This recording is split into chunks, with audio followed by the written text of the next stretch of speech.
Okay, so first we're going to talk about two independent proportions. So we've already discussed this a little bit, but two independent proportion tests are used to compare the proportions in two unrelated groups. So you have to make sure that the two proportions are not paired or dependent on one another. We talked about last week. Some examples of that, of paired data, are husbands and wives, twins, people who have relationships, or when you compare like before and after data. So you want to make sure that the assumptions are met, second of all. This just involves making sure that some of the proportions compared to the sample size is greater than or equal to 10. You just want to make sure that the sample size is sufficiently large, pretty much. And then the sampling distribution will be approximately normal. And then the standard deviation, or the standard error, is equal to that formula there. I'm not going to read it out because it's a mouthful, but you can see.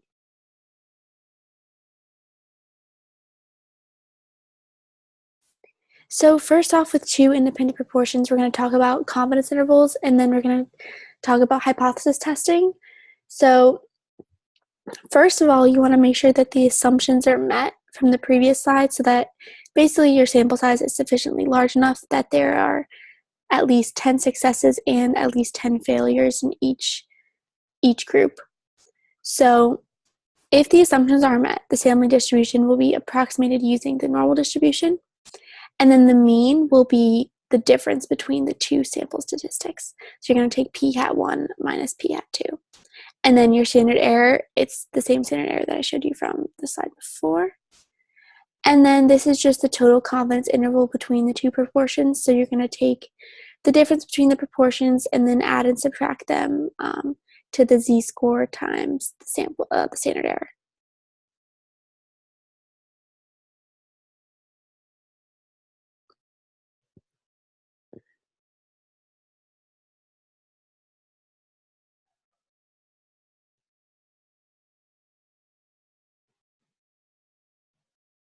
So next is hypothesis testing. We're going to use a similar 5-step hypothesis testing procedure that we've used before. And just to make sure, you want to make sure there are at least 10 successes and 10 failures in each group. That's the same thing as before with the confidence intervals. You want to make sure that the assumptions are met, that the sample size is sufficiently large enough. So with the normal approximation method for hypothesis testing, you first definitely want to check any necessary assumptions, and then you're going to write your null and alternative hypotheses. So I'm reiterating myself a little bit here, but it's really important that you check the assumptions, because that's the first step, and you want to get the first step right always. It'll change the course of action. So if there are at least 10 failures and 10 successes in each group, then you'll go on to write your hypotheses and do all the other steps. So next, you want to make sure that the two groups that are being compared are independent. So again, there's no paired data. They're not dependent on each other. So once you write your null and alternative hypotheses, you're going to calculate the test statistic. And then when computing the standard error for the difference, you want to use a pooled proportion. So the pooled proportion is just it's just comparing the sample size and the p-values. Sure, can you ask the question at the end, if you don't mind? Thanks. All right. So the pooled proportion is used at the as the sample statistic here, instead of using each individual test statistic. So you'll calculate that by multiplying the first p hat times its sample size, and then you add that to the second p hat times its sample size, and then you just divide that by the total sample size used, and then that is your pooled proportion. And then the standard error for your difference is just symbolized by SE with the little 0. That just symbolizes that it represents the null hypothesis there. And then your test statistic altogether is just Z equals p hat 1 minus p hat 2 minus 0. We use 0b here because 0 is our null number.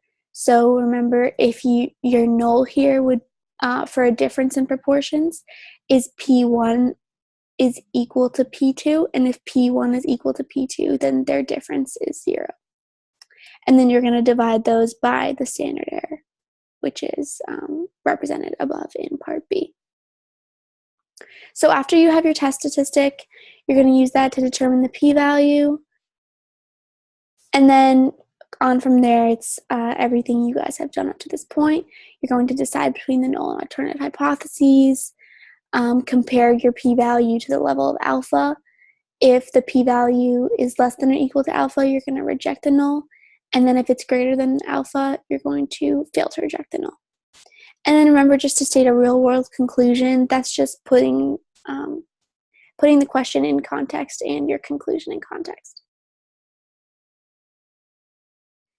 So we're going to start with an example of the hypothesis testing for a difference in proportions. So first, we're going to check any necessary assumptions before we write our hypothesis testing. So we just want to make sure that our sample size is sufficiently large enough that there are at least 10 successes and at least 10 failures. So you see, once we do all the math here, we get numbers that are greater than or almost at 100. So those are definitely greater than 10. But first, I'll read out the example to you guys. So the creamery wants to compare men and women in terms of preference for eating their ice cream out of a cone to determine if there is a gender difference. They take a sample of 500 customers, so there's 240 men and 260 women, and then they ask if they prefer cones over bowls. They found that 124 men prefer cones and 90 women prefer cones. So here, you're just going to test to see, they write the null hypotheses first, but you really should check the assumptions first. But so you're just checking the proportion of males compared to the proportion of females, so that's a difference. So the null hypothesis, the null will be equal to 0, and the alternative will not be equal to 0.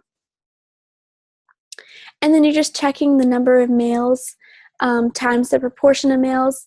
Make sure that's equal to, so that equals to 124. And then you keep going down the order of checking your assumptions, and you notice all of those numbers are sufficiently large. So these bottom 4 numbers here, they're just testing to make sure that our sample size is sufficiently large to find our test statistic and our p-value using the normal approximation method. So we just checked our assumptions, we wrote our hypotheses. Our next step is to write our test statistic. We have to calculate it. So first we have to calculate the pooled estimate of P, and remember the formula from before. So we're going to take 124, that comes from the 124 men who preferred their cones, and then we're going to add that to the 90 women who preferred cones, and then we're going to divide that by the total number of customers, which is 500, or we're just adding the men and the women together. So it comes out to be the total number of people who prefer cones over the total number of people. So it's that. So we're just making the proportion of people who enjoy cones over those who don't. So it's 0.428. That is our pooled proportion that we get. So now we have the pooled estimate of P. Next, we're going to calculate the standard error of P hat. So our standard error, we plug in our pooled proportion into our formula, and then we also use the different levels of n, so we use the number of men and the number of women here. So that's really all the numbers that we use to plug in for this formula, and then we get 0.04429 as our standard error. So now we have our standard error, and we have our pooled proportion, so we're going to calculate the test statistic. We plug in our numbers to z, we plug in the proportions in, and then we divide it by our standard error, and we get 3.85 as our test statistic.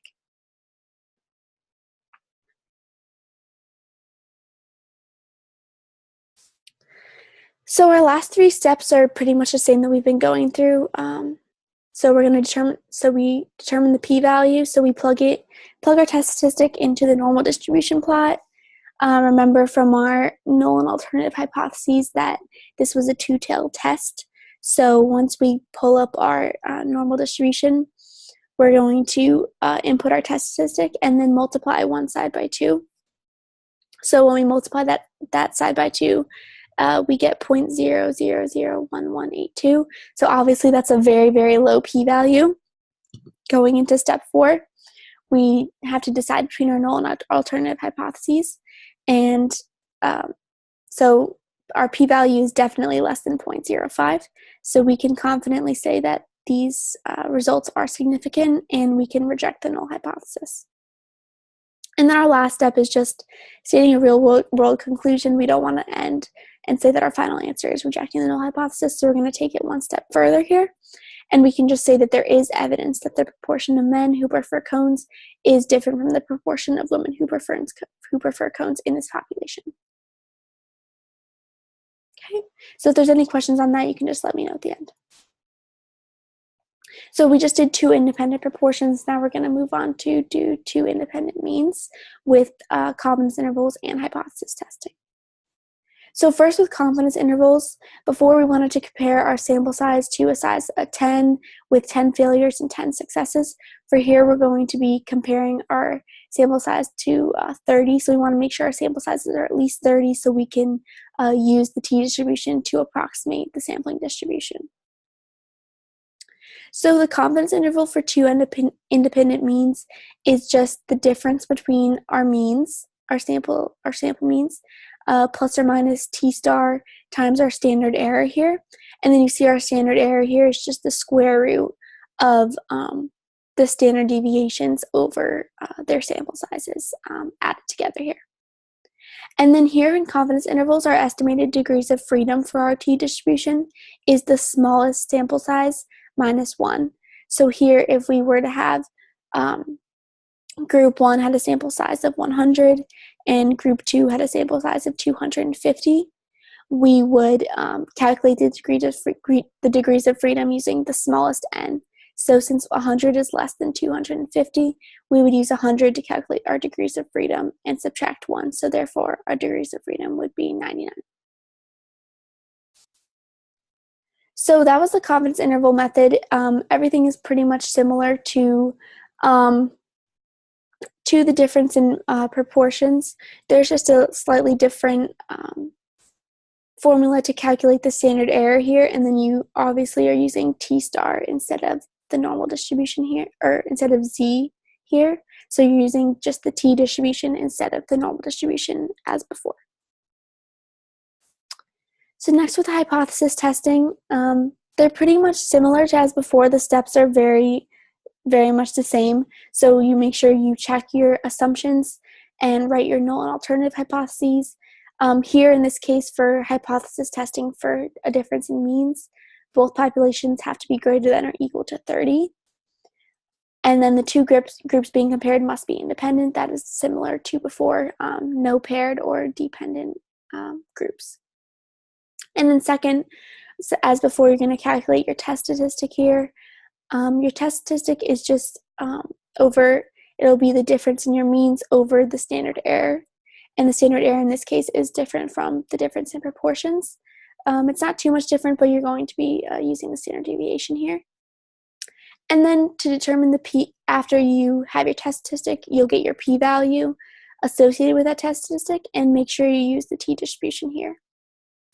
So then you'll get your p-value, you'll decide between the null and alternative hypotheses. If p is less than or equal to alpha, you're going to reject the null hypothesis, saying that this data is statistically significant. And then if your p-value is greater than alpha, you're going to fail to reject the null hypothesis because the data is not statistically significant. And then at the end, you're just going to state a real-world conclusion, again, putting that data back in context of the problem.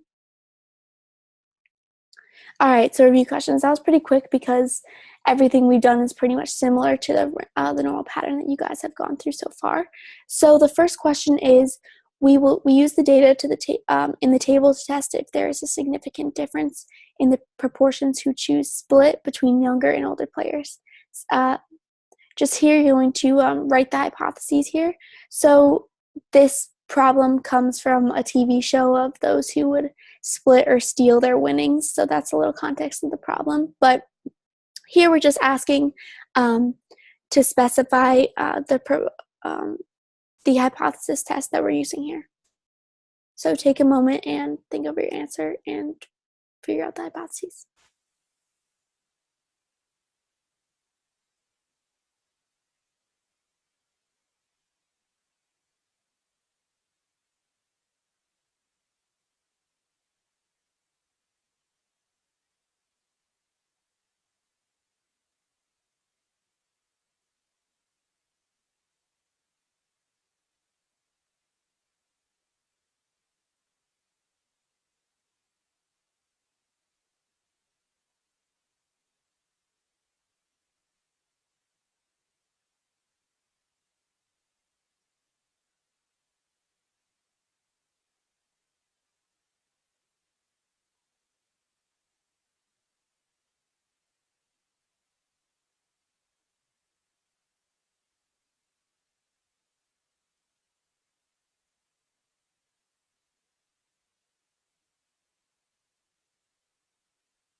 Okay, I'm going to go over this question. If you need more time, let me know. Okay, so yes, the answer here is C. So the null, first of all, you just want to determine, you look at your options, you see that we're comparing mu and proportion, mean and proportion in that case. So you just want to first rule out the options by saying what you're looking for. So we see that we're using a difference in proportions here, so we can automatically cancel out A and B. Those are not good. And then you just want to see what you're looking for. So you see you're looking for a difference in the proportions, but more than that, you see the two groups that you're comparing here. So for D, this would be a case with one single proportion when there's only one option. So in this case, when you're flipping a coin, heads or tails, that would be 0.50 because there is an even chance of flipping heads or flipping tails each time. But here's C, P1 is equal to P2. That's our null hypothesis. And then our alternative is P1 does not equal P2. So the next question is using the same data. And we're just going to calculate the sample proportion for one group. Normally you'd calculate them for both groups, but just one group is okay for now. You'll get the idea if you know how to calculate the proportion for one. So the group I'm going to have you calculate the sample proportion for is the group that is under 40 that would split. So that p hat is equal to what?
Awesome. The answer is A. So here we're just looking for, we want to specify our group first. So our group is under 40. So we want to make sure that we don't use any of the numbers from over 40 here. And then we're going to look at those who split. So you're going to take the number in that category and then divide it by the total number in that category. So here, those that split that are under 40 are 187, and then the total number in the category of those under 40 is 382. And then that proportion is equal to 0.490. So good job. And then our last and final question. This data is different from the two prior, so it's separate. Use these data to compute a 90% confidence interval for the difference in mean commute time between Atlanta and St. Louis.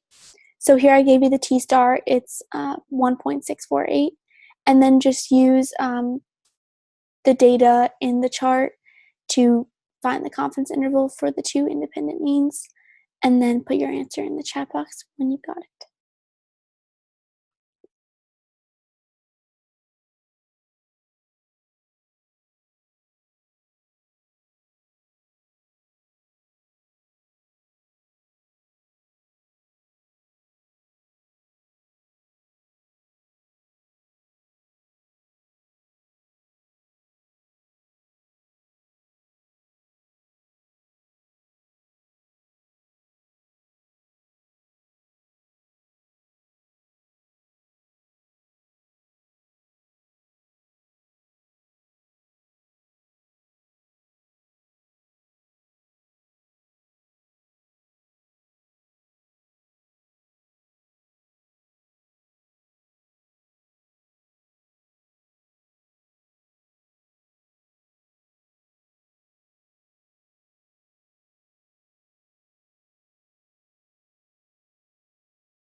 Okay, I'm going to go over this one now. So first we're going to take our data and plug it in here to the formula.